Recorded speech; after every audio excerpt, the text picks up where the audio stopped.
guys, Mitch from Agonic here. We're here with the Rally Rats, Jacob, Steve, and Chad. Derek will be joining us later. But we're gonna go do some overlanding over in the Arkansas version of mountains, the Ozarks. And we're gonna get ourselves stuck, we're gonna get ourselves in some trouble, and then show you guys how to get out of all that stuff. So, without any dilly-daddle, we're gonna get into it.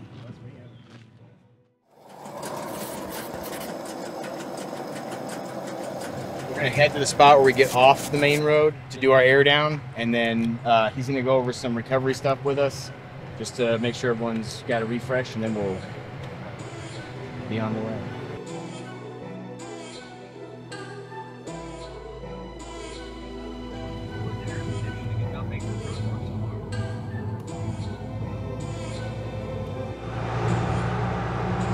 So what we're on now is just like a paved county road, or what you might hear someone describe as hardball.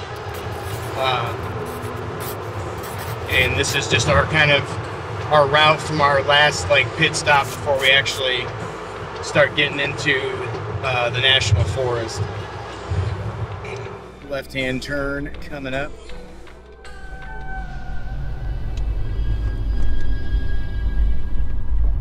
Last truck.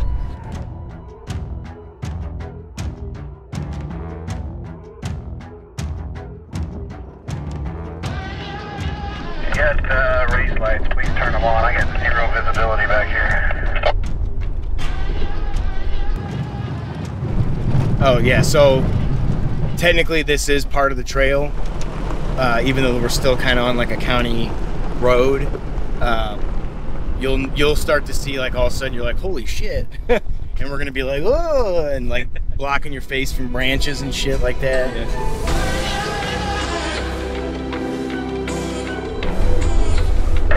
Also, if we come up on a vehicle front, please let me know, because I can't see around these turns at all. I can see about 30, 40 feet, and that's it. And for speaking of vehicle front.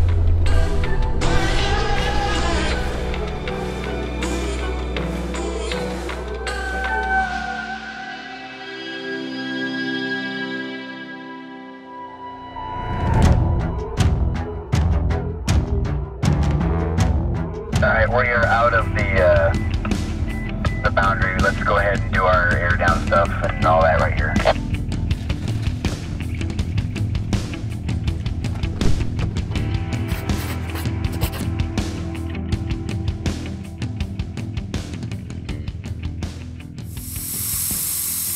Yeah, so what we're doing right now is we're taking some air pressure out of our tires. If you notice so far, it's been kind of a rough, with the suspension and everything, it's been a rough ride with our terrain. Driving on like city streets, hardball, county roads, that kind of thing, you want to run the recommended tire pressure rating for your vehicle so that you're getting even tread wear, so you don't have like the outside and inside of your tire wearing down but not the middle, or vice versa. Like if you got too much air in the tire, you can start running the center of your tread down and wearing the tire out unevenly. But when we're on the trail, we like to let the tire expand a little bit, and it helps with some of our traction off-road depending on what type of terrain we're going over. But then again, it softens the ride for us, so we're not just bouncing and beating the shit out of the suspension when we're going over some of this stuff. So we'll go through, and I'm dropping down to like 17 PSI in my tires. Some of the guys go lower, some of the guys don't do as much. Because one thing to take into consideration when you're at I run these at like 36 PSI for like daily driving. And when I let air out of the tires, I'm actually dropping, my vehicle actually sinks to the ground a little bit closer, so I'm losing a little bit of clearance. So you don't want to go too low, because then depending on the terrain we're going over, you might not be as high as you need to be clearance wise for like your diff and all that kind of stuff.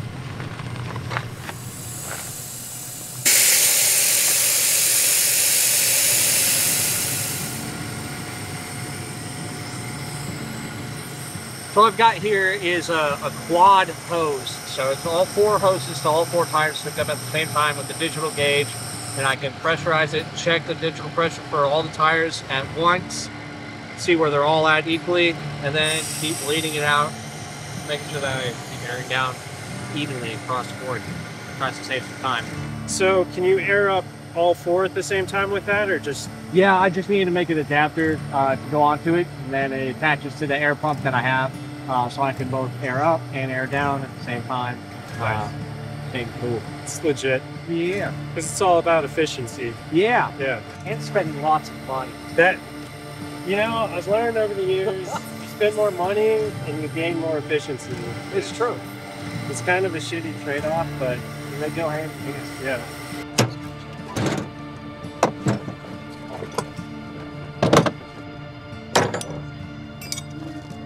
Wow, so strong.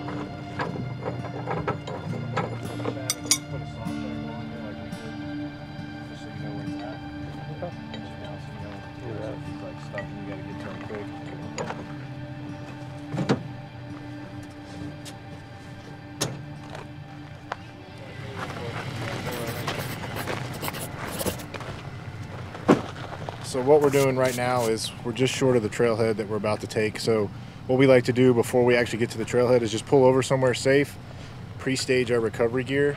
So like Chad, since he's the second truck, he's gonna pre-stage his winch and a soft shackle up front. Steve's truck, who is up front, we've already pre-staged a shackle and a rope in the back.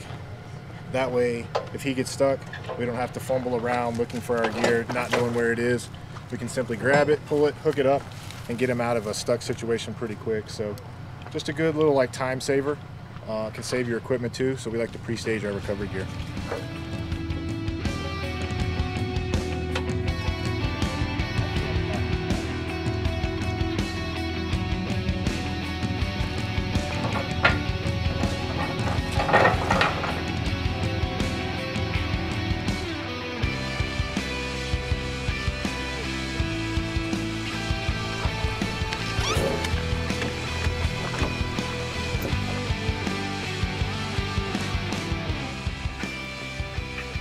Yeah, so if you've got your other line over here, don't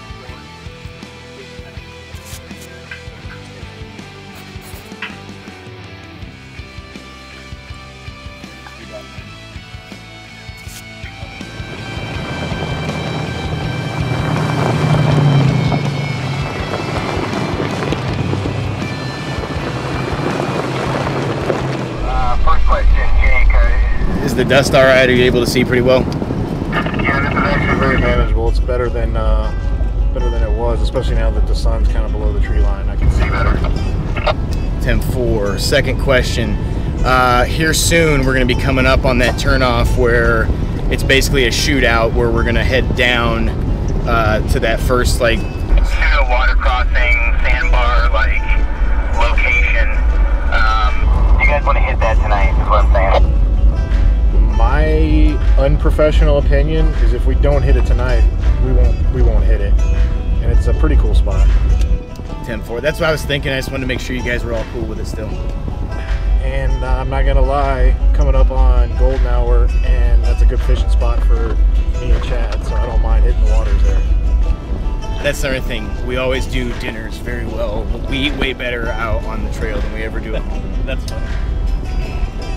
Hey Mitch, what's the weather like in the evenings? What's it Been like here. It's been dropping to the high 40s. So still slightly chill. Jesus. Mosquitoes are going to be coming up right as the sun's going down, so we'll have more mosquitoes out than we did before. That's cool. I was surprised to hear you say 40s. Yeah, it's quite a big swing.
Yeah, this is that one we cut the tree over, isn't it? It is. I think I want to make a ramp on the stump. It's kind of a tall stump for us to drive over. Let's just cut it right off at the ground. That works. Why don't you get the old not Amish wood cutter and bring it up here.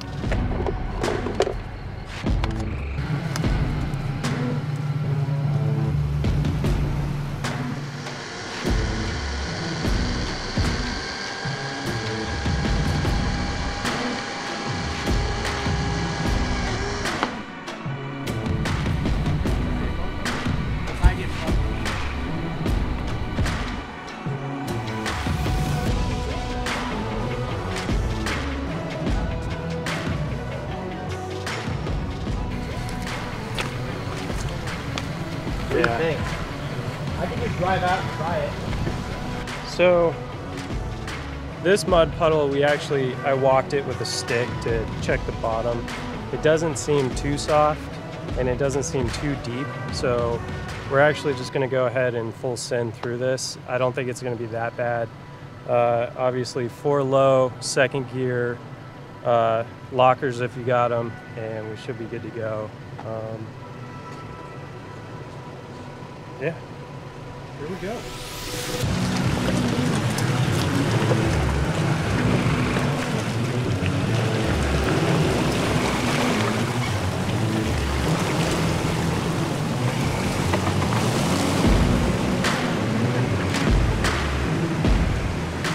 Absolute horseshit. Yeah. Absolute. Oh, you guys don't even need to put it in anything. You'll be fine.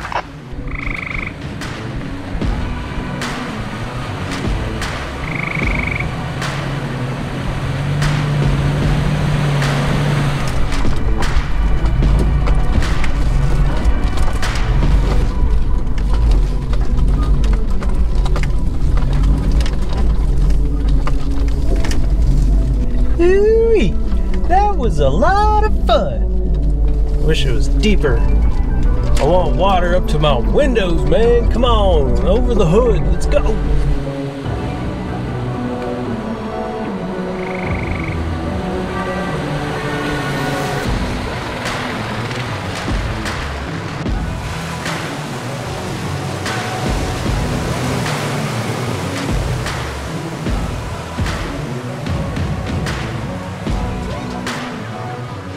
I wouldn't have gone into that because I would be afraid of some monster. Some monster coming out of the mud? I've been through a lot of deceptive mud hole bogs and actually flooded my truck twice. And it used to be fun.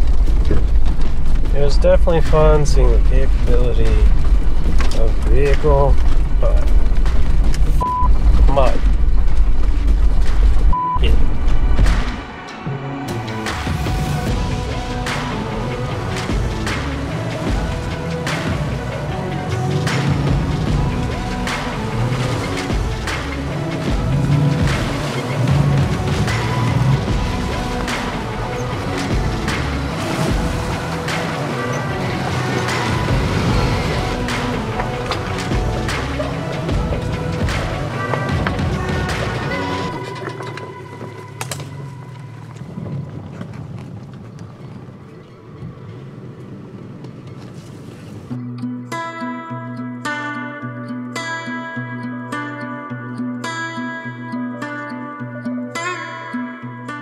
Somebody's already up here. Welp, looks like the lake it is, maybe. I'm gonna turn around.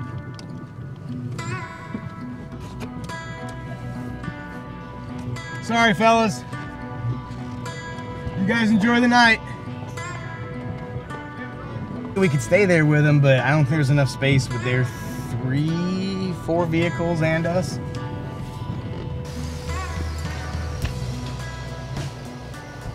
Halo went out. Option A would be this water crossing and to run, like check this area out and see if there's like a flat spot. I have both maps on